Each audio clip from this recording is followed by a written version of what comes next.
You clicked on this video because this happens to you a lot, right?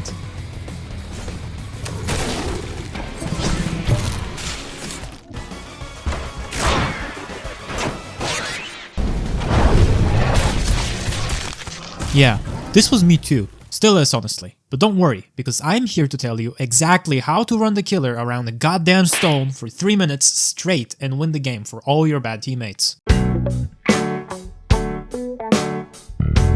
To start off, in Forsaken you have 2 bars to keep track of, stamina and health. Ignoring health because we don't need it right now, stamina is what actually matters when it comes to looping. So let's throw health into the trash for now. Stamina depletes as you sprint, and while walking, it recharges at a pretty fast rate. Here's the thing though, there is no real difference between the recharge speed when walking versus when standing still, so I heavily suggest never actually standing still, especially when you're trying to regenerate stamina during a chase. Now, there is something very important you guys need to know, and Forsaken explains this basically nowhere. Hitting 0 stamina is a very bad mistake. This is all because of how recharging works.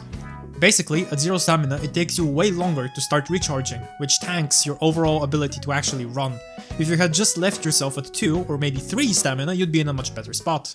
And why is this the case? I don't know, ask those fellas over there, they programmed it.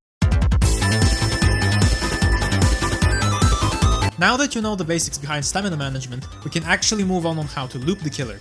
Looping the killer usually happens around structures, things on the map that you simply cannot walk through, much to our dismay. There are good structures to loop, and there are also bad structures to loop. So what makes a structure good to loop? Well, it's actually pretty simple. Good sidelines, a long, but not too long wall, and an easy U-turn that killers with shift lock might be unable to turn as fast as you. If a structure is missing one of these aspects, then you can consider it a bad structure. However, don't discard these bad spots just yet. Bad structures do have their uses, especially against certain new killers, due to how goddamn big they are and how much advantage you can get from their size. Speaking of, I have an entire video line up on guest 666 and how ridiculous she is, so if you're liking this guide so far, be sure to subscribe for that. Alright, so we've talked about structures. Now how do we actually loop the killer in one of them?